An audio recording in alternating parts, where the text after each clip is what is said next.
All right. Good evening, good morning, good afternoon, and whatever time of day you are seeing this, we just want to let you know it's Thriving Thursday. Woo! I had to do a silent one because the kids are sleeping right now. That's right. We have to pre-record these for a reason. We have to make sure we get the best time possible without as few interruptions as possible. This is SNL. This is Stephen and Lauren Hayes. He didn't introduce us this time. I'm Stephen. This is my wife, Lauren. And we are S&L. And you're watching Thriving Thursday. Thank you so much for joining us today. We got a great show for you today. We're going to keep building on the topics that we hit, starting with the month of January, first of the first month of the year. We want to make sure that everybody is set up for success, but we got to know there's going to be some situations that are going to try and hold you back. You know, we talk about overcoming adversity on the first week. And then we wanted to make sure that you understood you needed to be motivated. You got to keep it going. Keep that momentum. You got to make sure you're persistent. All right? You got to stay persistent. Today, we're going to talk about some real stuff because sometimes life just don't work out the way you plan it. Things don't go the way you want them to go. Hey, look, let's just call it like it is. Sometimes bad things happen to good people. Okay? Sometimes it just happens. And you gotta, what's the saying? You gotta play the cards that you're dealt. Resiliency. Resiliency. That's what we're talking about this week. Resiliency. So we went from overcoming adversity, persistence, and today we're going to talk to you about resiliency on Thriving Thursday. But first, cue the music. Singing, walk with them daily, walk with them daily, walk with them daily, cause you need them daily. Walk with them daily, walk with them daily, walk with them daily, cause you need them daily. Walk with them daily, walk with them daily, walk with them daily, cause you need them daily. Walk with them daily, walk with them daily, walk with them daily, cause you need them daily. Hey, welcome back. I hope you enjoyed the credits. I worked a long time on that. Not really. It was fun, though. It was fun trying to put some stuff together to really make sure that not only are we sharing some good information with you, but we want it to be entertaining and fun. You know, I know that when it comes to learning, like your brain is wired in a way that you're more likely to remember and retain information if the information that's delivered is one you believe to be true, and number two, it's humorous. You gotta be, it's gotta have a little humor to it. It'll actually help you remember it. So it's good to laugh. That's why I'm glad we try to have a little fun with it. That's why we have you. You're the comic relief. Comic relief. Wow. That's a stereotype. Just saying that, putting it out there for everybody watching. That's not why I was saying that. Happened. You just oh, you're being extra. So what would you say, resiliency is our topic, what would you say the definition of resiliency is to you? All right, so I'm going to answer your definition question with a illustration, because that's how I like to I think of things in application. So I'm going to say the way I look at resiliency is like being a rubber band. A rubber band is elastic. It's got so much give that it can take, and it can bounce right back and get right back to the original shape it was in. However, if you stretch that rubber band too far, it does also have a breaking point.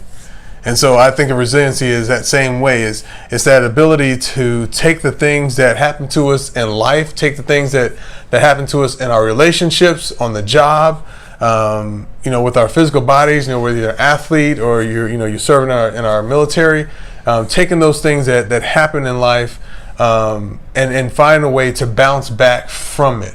A setback, something that can really, like an injury or something like that, an illness that comes upon you. So that ability to bounce back, and it doesn't always happen right away, but to bounce back, and then also knowing that you have a breaking point. I hit mine in my military career, 16 years in the Army, and I was not handling experiences from my deployment very well. So, I actually hit a breaking point. Just like I talked about with the rubber band. Hitting that breaking point, and so I've just been doing a lot of medical treatment in order to get better, so I can, like we're talking about today, I can be resilient and be able to bounce back. And so that's where we're at with it.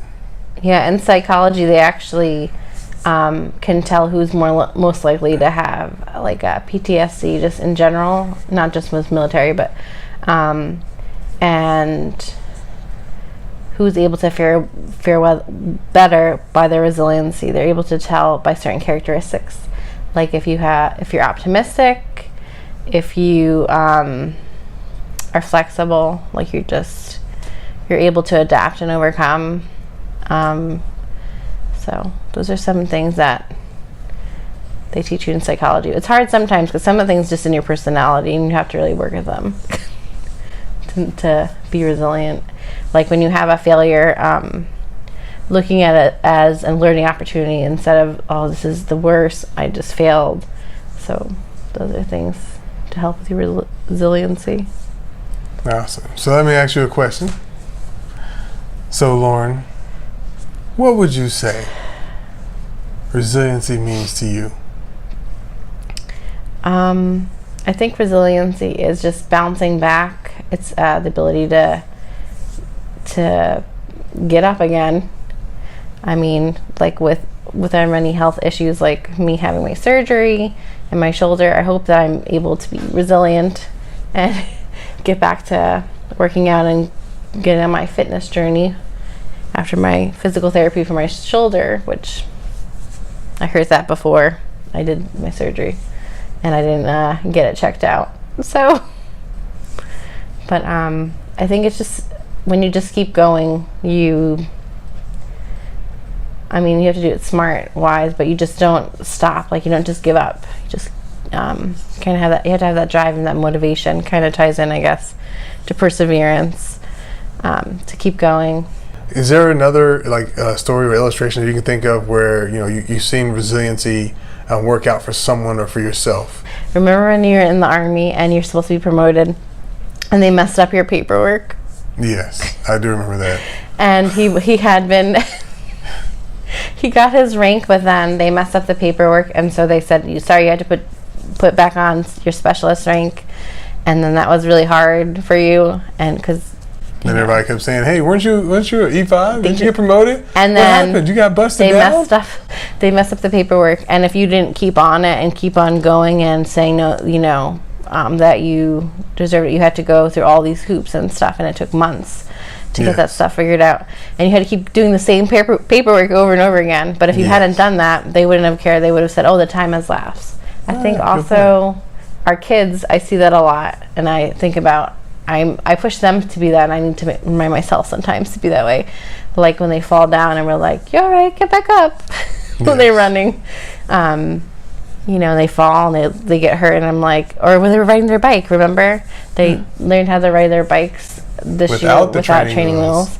And that's because they weren't always riding them all the time with us moving and stuff. But anyway, and I don't want to ride my bike anymore, especially, one of our sons is like, I don't want to ride it anymore. I keep falling, I'm getting hurt. And I'm like, you just have to keep trying. You can get this. So he's like, I just want to be able to do it. I'm like, the only way you can try it is if you keep trying, and then you learn from your mistakes. It's kind of a good lesson to tell yourself. Sometimes even, in relationships, previous relationships you have, if you come out of a bad relationship and you don't want to date anymore, what's your favorite resiliency story? Actually, I was gonna say I was remembering the story that you mentioned about with my promotion. I don't know if you remember that. It took 8 months. No, I know. Like that. So we're talking about resiliency. Yeah. 8 months. And we did get 8 months. You did get the back pay. I did find. So the good thing about that story, it was a success story. It wasn't my fault that the paperwork was not handled properly. It was not my administration, the administrator's office fault at my unit. They had done what they were supposed to do, and so it was out of our hands, and it went up to the brigade level at the time, and They were a soup sandwich. We kept continuously had issues. I had to stay on it. I kept having to turn in the same paperwork that she said. Even to this day, I probably still have like 10 or 20 copies of all my stuff that was in my promotion packet because I just kept making copies. Yeah, you learned to make copies after the first time they lost all the papers. The first time they lost everything, I had to go find everything all over again. I was like, you know what? Lesson learned. I made copies of copies. So everything, I had several copies. Every time they said, oh, we don't have this one document, I had the whole packet to turn back in again. Like, no, we ain't doing this again. I'm not going to keep up it. And I did. I had to keep doing it again. Like I said, it took 8 months. At the end of the 8 months, we wound up having to sit down with the brigade sergeant major who, I had to file the complaint because we were having this issue for so long. I had my supervisor had encouraged me. He was with me Shout during out this. to Sergeant Landrum. Yeah, the Landrums. Retired. Yeah. Yes, right. That's right. The outcome was it was not deemed to be at my fault or the fault of my unit that the paperwork was not handled properly and that I had met the requirements during the time frame to be promoted to E5. And so finally, I got to put the E5 rank back on. It's hard to get those points as a chaplain assistant. It is. It's really, really difficult to get promoted past E4. You have to wait till the points drop low enough, and they move up and down. So that's why it was such a issue. But anyway, because at any time during that 8 months, had the points dropped low enough, I would have just been promoted at that point. But that didn't happen. It actually didn't come down for almost 2 years. And so that was definitely a resiliency story for me. I think when I go into college, I know I wanted my degree, but then we had babies in between, and I took college when they were like 1 and 2, and I finished my bachelor's degree. That was hard. As you can hear, we're talking to you about resiliency. We want you to understand. We know that bad times, bad things, or rough times come upon us. Misfortune happens. Sometimes it's self-inflicted, and sometimes it's just life. Life is not necessarily fair or unfair. It's life. Being able to bounce back when life hits you in the gut, takes the wind out of you. Being able to gain your composure, look at the situation, evaluate where you are, where you want to be, and then get yourself back on track. Start taking those steps to get back on track. So, like a rubber band, bounce back. Resiliency. Don't snap. Don't snap. Boom. We out, baby. We out. Take it out, music. Take us out. Walk with them daily. Walk with them daily. Walk with them daily. Cause you need them daily. Walk with them daily.